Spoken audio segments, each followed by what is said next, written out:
Isang kotse naman ang nahulog sa isang sinkhole na biglang sumulpot sa isang kalsada sa southern Italy.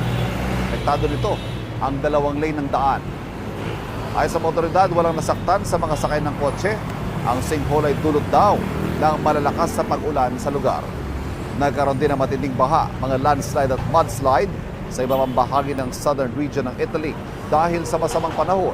Isa ang namatay.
Kapuso, para laging una ka sa mga balita, bisitahin at mag-subscribe sa GMA Integrated News sa YouTube. Sa mga kapuso abroad, samahan nyo kami sa GMA Pinoy TV at sa www.gmanews.tv.